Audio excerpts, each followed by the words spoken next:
smell a single particle of human blood from a distance of miles. Its rows of teeth are sharper than a surgeon's scalpel. There is no explanation for when or why the great white shark will attack. You know, you're out there paddling around, calm water, waiting for a wave, and you see a shadow go by. You know, they're there.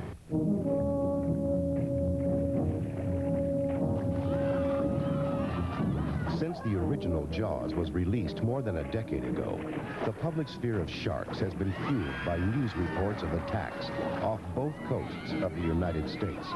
A week ago, a young man lying on his surfboard on Monterey Bay was attacked and killed. 12 shark attacks have been reported in Florida waters, bringing the total since January to 19. His blood-stained surfboard with an 18-inch section bitten out of it was found. There he is! With the release of Jaws: The Revenge, sharks are back in the news. The film focuses on man's growing obsession with great whites and their growing obsession with us.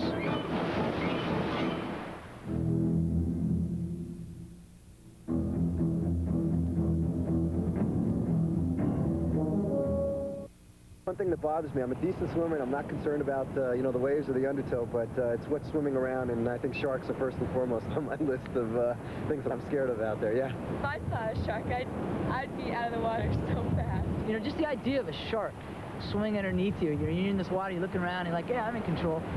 No way, man. Sharks are born with a set of deadly jaws. Already, these baby teeth could rip up a pound of flesh in seconds. This medium-sized great white was captured off Montauk, Long Island. Measuring in at close to 17 feet and weighing 2,800 pounds, it was caught ripping 100-pound chunks of meat from a whale carcass. Imagine what a 25-foot, 2-ton shark could do with its lethal set of jaws.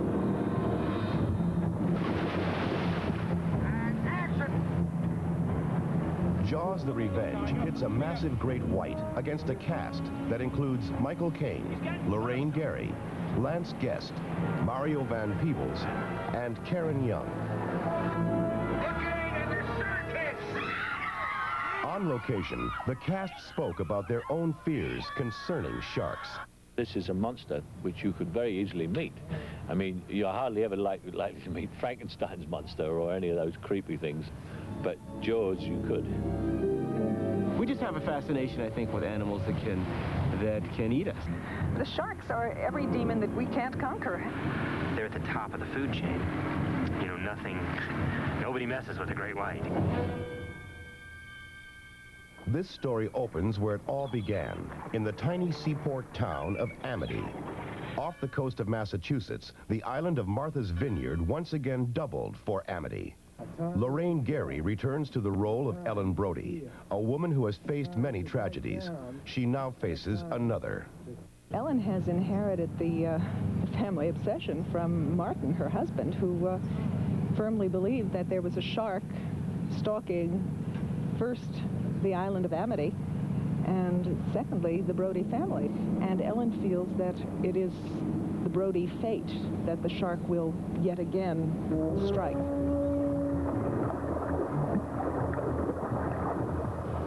The film's first bloody attack was staged offshore, where the cast and crew spent many hours in the frigid Atlantic waters. Tonight, the shark comes up and bites off my arm, so they're shredding my arm and putting a lot of blood on me, and I'll be screaming and yelling and hollering for the people on shore. It's just a little segment that'll probably take 4 hours and about 3.5 seconds on the screen. And action!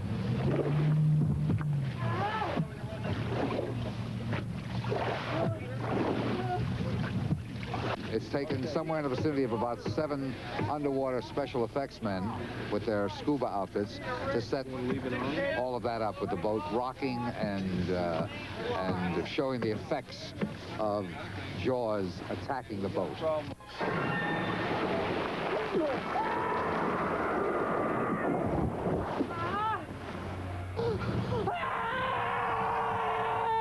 That's the cut. Beautiful, bitch. Every time they do the effect, something new happens, and you're kind of looking into the dark water, and all of a sudden a big explosion happens, or you know, in your mind the fish comes out, and it is pretty scary. The film company traveled from Martha's Vineyard to Nassau, where Ellen retreats to be with her son Michael and his family to forget the tragedy she left behind in Amity. On the way, Ellen meets an offbeat character named Hoagie Newcomb. What makes the plane go up and down? Oh, that's easy. You go like this, and the houses get bigger. He's not a shark hunter, he's a pilot. Then you go like this, and the houses get... He's a sort of stock Hollywood character, of which I've not played very many. And, you know, the old guy who knows everything and done everything. Couple more passes, I'll buy my own airplane, maybe even my own airline. Michael Caine had an interesting reason for choosing to play the role. It's gone back to human beings, because I don't think that you can get terror in a film unless you've got believable people. You're all I have left. I don't want you working in the water. Ellen's fears focus on her son Michael, a marine biologist. Mom, what I do is perfectly safe. Michael and his Bahamian partner Jake study common sea life until they come upon an amazing discovery. We got a big fish down here, Mom. Oh, yeah? How big?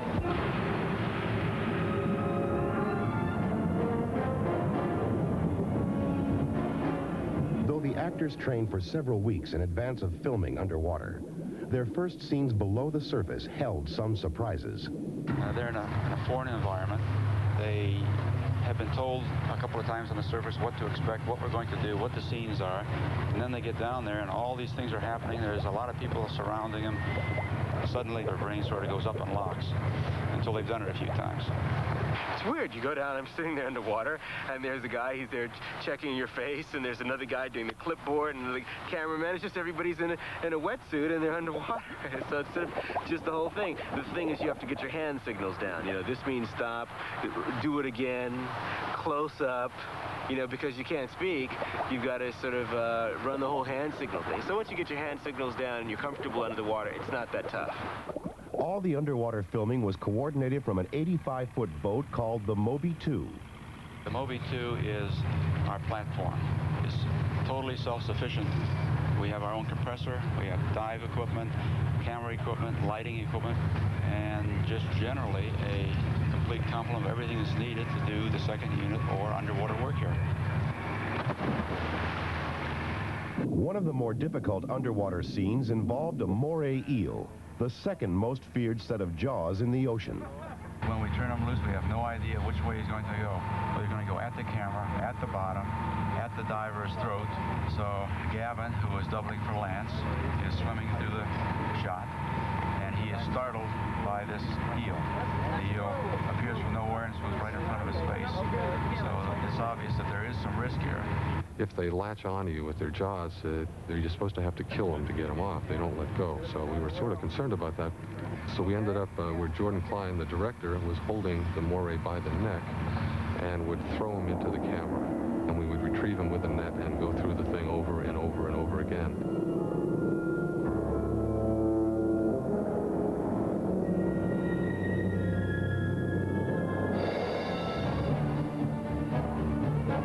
As dangerous as the moray proved to be, it couldn't compare to the larger danger that lurked in the Bahamian waters.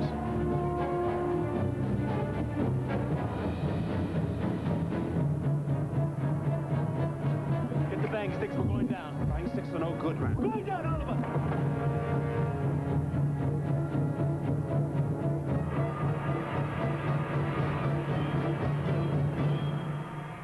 Great white.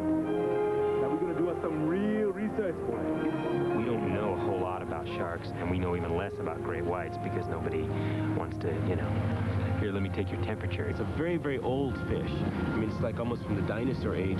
As a survival machine, they've been around for hundreds of millions of years, unchanged, simply because they don't need to adapt anymore. There are many mysteries surrounding the great white shark. For Jaws the Revenge, the filmmakers set out to reveal new secrets about this amazing creature. Dr. John McCosker was brought on as a consultant. No one knows how many white sharks there are. We guess that there's hundreds of them, maybe thousands of them along the California coast. But the fact that they are so uncommon is what makes it so frightening. As one of the world's foremost shark experts, Dr. McCosker has studied the behavior of great whites off the coasts of California and Australia. Though they are physiologically unique in many ways, it is the great white's teeth that truly set them apart. They have a continuous conveyor belt of teeth. Throughout their life, the old teeth are being replaced by new, even sharper teeth. But look, there's just a whole row of teeth down here. One sharp tooth replacing the old dull one. Yet this jaw is from a newborn white shark. It was only about 6 foot long. Imagine the jaws of that 21-footer. We've done experiments where we've put out bait in the water, and then we've had an opportunity to watch the shark before the attack. They spend some time swimming from down current, sniffing, looking, working up current, stalking their prey. Once they make up their mind to attack, they rush up at it, take one massive bite out of it, lift it out of the water, usually shake it once or twice, drop it in the water, and then they swim away. Then they'll come back and finish it off. Some of the make-believe horrors of man-eating sharks as portrayed in the motion picture Jaws have become a reality in recent weeks along the northern coast of California. The coastal area where most of the attacks have taken place has been called the Red Triangle. Many of the great white's recent victims have been surfers. Marine biologists speculate that sharks are mistaking surfers for sea lions. This test footage shows how, from below the surface, a paddling surfer looks much like a sea lion. In Jaws the Revenge, a great white strikes very close to shore. According to Dr. McCosker, this scenario is not all that extraordinary. People have been attacked in water no deeper than their waist. In fact, when you see the white shark fin in the films, that's exactly what happens in real life. It's happened right here off San Francisco. Guy was killed in 1959, right under the Golden Gate Bridge. He was waiting from offshore when the shark took him. It was a white. One of the most horrific attacks in this film involves Ellen Brody's granddaughter. Can I go on the banana boat? Margaret's going. She's with her mother. Oh, boy. Oh, boy. For filming, this complex scene was divided in half, with the onshore portion staged first. Stand by for picture. We're rolling. Hey, Mark. And scream! I hear my mother-in-law scream her name, and I look over and I see her, and I follow her where she's looking to, and I see the fin of this shark, and I have to run into the water and save her. Oh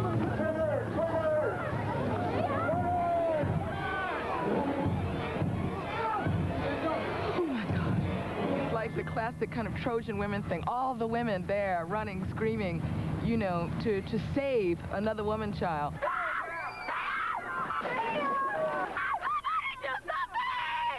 It's the women against the shark.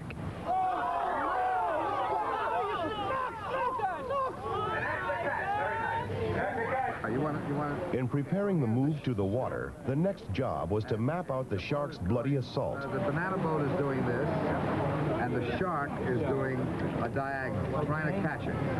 The banana boat makes a turn, and it sees the shark finally, but it's too late and hits the banana pot. The banana boat sequence was one of the most difficult. In fact, it was the most difficult to shoot. Primarily because there were kids on the inflatable, and it's pulled by a high-speed boat, and they're going at a very good clip, with a lot of other boats around it, everybody enjoying themselves and general water activity. And a 4,000-pound shark has to come through the water, cut the path of the banana boat, and go for one of the kids. We hadn't counted on the actual terror on the part of the kids when they saw that shark come down the water. And we discovered, much to our surprise, that it was also that terrifying for all the adult actors. And we see the fin coming, and it's like, oh, you know, here comes Jaws, and we're holding on to each other and screaming till we're hoarse. This is the sequence of events.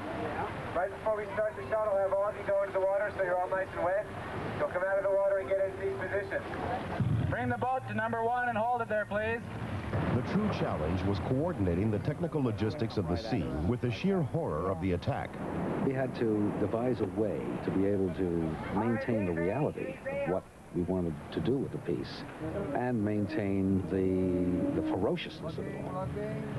And the answer was to make what amounts to a visual ballet out of it.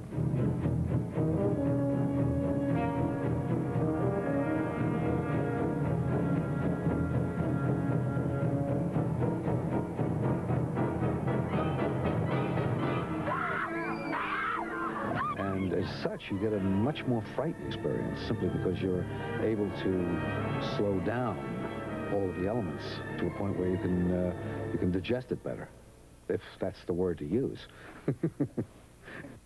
The revenge. The deadly great white cannot be stopped. Finally, the battle becomes personal as Ellen Brody sets out to defeat him. We would like to keep the question open, frankly, as to whose revenge we're really talking about, the sharks or Ellen's. It's almost a psychological story of obsession and denial and courage on everyone's part. There she is. That's her right there. Is that what I think it is? Holy Christ! Hang on to your socks, lads. All the characters are drawn together for this final confrontation between man and shark. For filming the ultimate showdown, the cast and crew spent numerous days in the unpredictable Bahamian seas. The biggest difficulty at sea is that nothing stays in the frame too long. You'll line a shot up, and suddenly, by the time all the lights are fixed and the adjustments are made and the actors are ready and we're all rehearsed, everything has drifted completely out of range. Ellen, start using this pump. Because of the difficulties involved in shooting on the high seas, a separate crew at Universal Studios in Hollywood built 2 tanks for filming the more technically complex scenes. One of the world's largest indoor tanks was built on a soundstage at the studio. The 30-foot deep tank held over 1 million gallons of water and was designed so the Jaws underwater crew could maneuver their equipment with ease and perfect the more difficult scenes. A shipwreck was built to duplicate a real one that was used in the Bahamas. The tanks give you a much more controlled environment. You can control your lighting. It's easier to communicate with people. And there were so many complicated things that all had to happen at once. This was the place to do it. Outside, a crew of 75 built a 3 million gallon tank designed to house the special equipment that was needed in the final attack scene. It took 24 hours to fill this, the largest tank in Hollywood. Next, crews painted a colossal backdrop to match the tropical Bahamian sky. Several shades of blue paint were used to capture the true effect. At the same time, dyes were tested to transform the water to the colors of the Caribbean. Oh, it's bloody cold, isn't it? What happens in a movie is like if you get wet, all right, so you get out. What happened with me is I got wet in the Bahamas, and now I'm back here in some very cold water. And so weeks later, they're still pouring water over you because you were wet in the scene.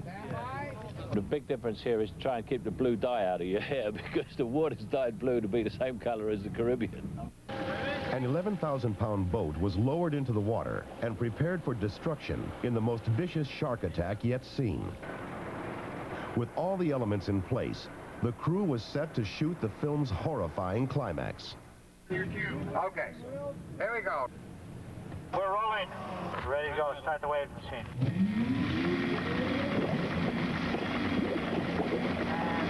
Action! We're heading straight for it. Come about, Ellen. In the climax of the movie, Ellen and Hoagie and Michael Brody are on the boat dealing with the shark, and the shark and the boat collide in a way that I cannot reveal to you. We're heading straight for it. Come about, Helen. Helen, come about.